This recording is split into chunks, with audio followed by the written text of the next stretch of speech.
আসসালামু আলাইকুম, hello dear viewers and all of my subscribers, স্বাগতম জানাচ্ছি সিমেন্স লজিক ল্যাবের নতুন আরেকটি ভিডিওতে। আপনাদের সাথে আছি আমি মাকসুদুল ইসলাম মুরাদ। আমাদের আজকের ভিডিও প্রোগ্রাম করার পরে কিভাবে তা পিএলসিতে আপলোড করতে হয় তাই নিয়ে। এখানে আমরা এটি শিখব মূলত অনলাইন ডায়াগনোসিস করে পিএলসি টু পিসি কমিউনিকেশনের মাধ্যমে। তাহলে আর দেরি না করে চলুন টিআই পোর্টালে যাই। টিআইএ পোর্টালে আসার পরে দেখুন আমি এখানে আগে থেকে একটি প্রোগ্রাম রেডি করে রেখেছি, যেটি আমরা সরাসরি আপলোড করার মাধ্যমে আমরা শিখব ল্যাপটপ থেকে কিভাবে আমার পিএলসিতে প্রোগ্রাম আপলোড করতে হয়। তো দেখুন আমি এখানে কি করেছি, এখানে দুইটি পুশ বাটনের মাধ্যমে আমি একটা ইন্ডিকেটর লাইট অন করেছি, যার নাম দিয়েছি আমি গ্রিন লাইট। আর যখন গ্রিন লাইট জ্বলবে তখনই আমার একটা টাইমার অন হবে। টাইমার অন হওয়ার পরে 10 সেকেন্ড কাউন্ট হওয়ার পরে আমার রেড লাইটটা অন হবে। এই ছোট প্রোগ্রামটি আমি এখন ল্যাপটপ থেকে পিএলসিতে আপলোড করব। তো তার জন্য আমাকে আগে নিশ্চিত হতে হবে যে আমার পিএলসি এবং ল্যাপটপ দুজনের মধ্যে কমিউনিকেশন কেবলের মাধ্যমে সংযুক্ত আছে কি না। তো এই জন্য আমি আপনাদেরকে একটা ছবি দেখাই।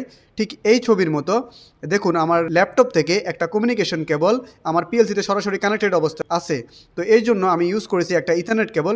ইথারনেট কেবলের মাধ্যমে আমি আমার ল্যাপটপ এবং পিএলসিকে একসাথে কানেক্টেড অবস্থায় রেখেছি। তারপরে আমরা এখানে উপরে চলে আসবো। দেখুন এখানে লেখা আছে ডাউনলোড টু ডিভাইস। যখন আমরা ল্যাপটপ থেকে পিএলসিতে কোনো প্রোগ্রাম আপলোড করব তখন তার জন্য আমাদেরকে এই অপশানটি সিলেক্ট করতে হবে, ডাউনলোড টু ডিভাইস।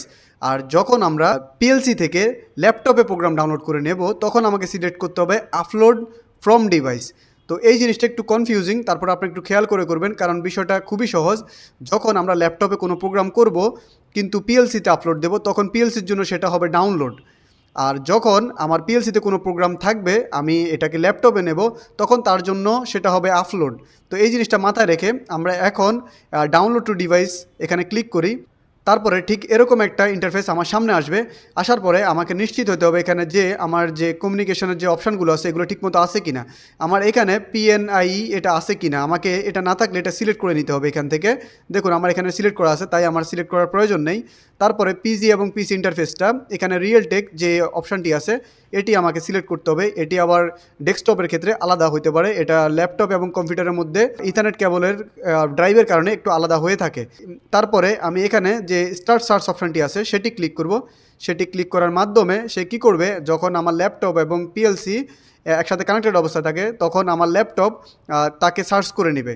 দেখুন আমার ল্যাপটপে কী করছে, সার্চ করে আমার পিএলসিটাকে সিলেক্ট করে নিয়েছে। দেখুন আমার সিপিইউটা 1214 এসিডিসি রিলে যেটি আছে এটি চলে আসছে এবং আইপি অ্যাড্রেসটাও চলে এসেছে।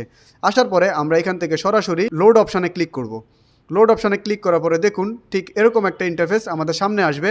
তারপরে আমাদেরকে খেয়াল রাখতে হবে এখানে এই অপশানটা যেন নো অ্যাকশানে না থাকে, আমাদেরকে এটা চেঞ্জ করে এখান থেকে স্টপ অল করে দিতে হবে। স্টপ অল করে দেওয়ার পরে আমি এখানে লোড দেব। লোড দেওয়ার পরে আমার তখন কি করবে, ল্যাপটপ থেকে প্রোগ্রামটা পিএলসিতে যাবে। তারপরে এখানে দেখুন সিমুলেশন আমরা যে জিনিসটা দেখেছিলাম এই জায়গায় আমাদের স্টার্ট মডিউলটা আছে কিনা, ঠিক একইভাবে এখানেও আমাকে এখন স্টার্ট মডিউল থাকলে আমি এখানে তাকে অন করে নিতে হবে। তারপরে দেখুন আমি এখান থেকে ফিনিশ দিয়ে দিলাম। ফিনিশ দেওয়ার পরে আমার প্রোগ্রামটি এখন সরাসরি ল্যাপটপ থেকে পিএলসিতে চলে গেছে। এখন এই জিনিসটা আমরা অনলাইনের মাধ্যমে দেখব যে আমার আসলে প্রোগ্রামটা ওখানে আপলোড হয়েছে কিনা। তো আমার দেখুন এখন প্রোগ্রামটা অনলাইন করা আছে। এখন আমার পিসি এবং আমার পিএলসি দুটো একসাথে কানেক্টেড অবস্থা আছে। এখন দেখুন আমি পাওয়ার বাটন একটা চাপ দিচ্ছি, চাপ দিলে আমার পাওয়ারটা পাস হচ্ছে কিনা। দেখুন আমি এখানে আমার পুশ বাটনটা প্রেস করার পরে আমার গ্রিন লাইটটি জ্বলছে। তারপরে টাইমার কাউন্ট হচ্ছে, দেখুন একটু খেয়াল করুন। টাইমার ঠিক 10 সেকেন্ড কাউন্ট করার পরে আমার এখানে রেড লাইটটি অন হয়েছে। এখন আমি যদি অফ করে দেই তখন দেখুন আমার টোটাল প্রসেসটা অফ হয়ে যাবে। এই যে আমি এখন অফ করে দিলাম, দেখুন আমি অফ করার পরে আমার টোটাল সিস্টেমটা অফ হয়ে গেছে। ঠিক এই জিনিসটা আমি এখন আপনাদেরকে যে হার্ডওয়্যারে কানেকশন করেছি সেটি এখন আমি আপনাদেরকে দেখাচ্ছি। দেখুন এখানে আমি আমার ল্যাপটপটিকে একটি ইথারনেট কেবলের মাধ্যমে কানেক্ট করেছি। তারপরে এখান থেকে সরাসরি আমার কানেকশনটা এখানে পিএলসিতে চলে এসেছে। তো পিএলসির এই জায়গাটা হচ্ছে আমার প্রপিনেট কানেকশন বা যেখানে আমরা ইথারনেট কেবলটা লাগিয়ে থাকি। তো এখানে কানেক্ট করার মাধ্যমে আমার পিএলসি এবং ল্যাপটপের মধ্যে সরাসরি একটা কানেকশন হয়ে গেছে। তারপরে নিচে দেখুন এখানে আছে আমার ডিজিটাল ইনপুটের যে অ্যাড্রেসগুলো। তো এখান থেকে আমি শুধুমাত্র i0.0 স্টার্টের জন্য এবং i0.1 স্টপের জন্য ইউজ করেছি। তারপরে এখানে নিচে দেখুন আমার এখানে আছে ডিজিটাল আউটপুট। তো এখানে আমি ইউজ করেছি শুধুমাত্র Q0.0 এবং Q0.1। তো আমার যে পুশ বাটন দুটি আছে সেই পুশ বাটন দুটি আমি এখানে দেখুন এখানে কানেক্ট করে রেখেছি। কানেক্ট করার পরে তারপর আমার যে আউটপুটের যে Q0.0 এবং Q0.1 আছে তা আমি সরাসরি এখানে কানেক্ট করেছি। তো এখন আমি কি করব, এখান থেকে আমার যে পুশ বাটন আছে পুশ বাটনটি প্রেস করব। প্রেস করার মাধ্যমে আমি দেখব আমার যে প্রোগ্রামটি কাজ করে কিনা। তো আমি এখন এখানে প্রেস করলাম। প্রেস করার পরে দেখুন এখানে আমার যে গ্রিন লাইটটি আছে সেটা জ্বলে গেছে। তারপরে আমার টাইমার কাউন্ট অলরেডি শুরু হয়ে গেছে। ঠিক 10 সেকেন্ড পরে আমার যে রেড ইন্ডিকেটরটি আছে সেটি জ্বলবে আমার লজিক হিসাবে। তো দেখুন আমার রেড ইন্ডিকেটরটি অলরেডি জ্বলে গেছে, তার মানে আমার প্রোগ্রামটা ঠিকমতো এক্সিকিউশন হয়েছে। এখন আমরা যদি ইন্ডিকেটর লাইটটি অফ করে দেই বা আমার সুইচটা অফ করে দেই, এখান থেকে দেখুন আমার লাইটটা লোডটা অফ হয় কি না। তো আমি এখান থেকে এটা চাপ দিয়ে অফ করে দিলাম। অফ করার পরে দেখুন আমার কোনো লাইট জ্বলতেছে না, তার মানে আমার প্রোগ্রামটি ঠিকঠাক মতো আপলোড হয়েছে এবং ঠিকমতো এক্সিকিউশনও করেছে। তো এখন আমরা চলে আসব সরাসরি ল্যাপটপে।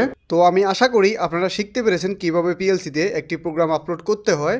শুধু আপনারা একটা জিনিস মাথায় রাখলে হবে যে পিএলসিতে যখন আমরা প্রোগ্রাম আপলোড করব তখন ডাউনলোড টু ডিভাইস এই অপশানটা হবে যখন আমরা ল্যাপটপ থেকে পিএলসিতে প্রোগ্রাম আপলোড করব তখন। আর এখানে আপলোড ফ্রম ডিভাইস সেটি হবে যখন আমরা পিএলসি থেকে কোনো প্রজেক্ট বা কোনো প্রোগ্রাম আমরা আমাদের ল্যাপটপে ডাউনলোড করে ব্যাকআপ হিসেবে রাখবো, তার জন্য হচ্ছে আপলোড ফ্রম ডিভাইস। তো আমি আশা করি আপনারা বিষয়টি পরিষ্কারভাবে বুঝতে পেরেছেন। সামনের ভিডিওতে আমি আপনাদেরকে দেখানোর চেষ্টা করব কিভাবে পিএলসি থেকে একটি প্রোগ্রাম বা প্রজেক্ট ডাউনলোড করে ব্যাকআপ হিসেবে রাখা যায় বা মনিটরিং করার জন্য আমরা পিএলসি থেকে প্রোগ্রামটিকে ডাউনলোড করে আমাদের ল্যাপটপে রাখতে পারি। তো আপনাদেরকে সামনের ভিডিও দেখার আমন্ত্রণ জানিয়ে আজকের মতো এখানে শেষ করতেছি। ততদিন পর্যন্ত আপনারা ভালো থাকুন, সুস্থ থাকুন। আল্লাহ হাফেজ।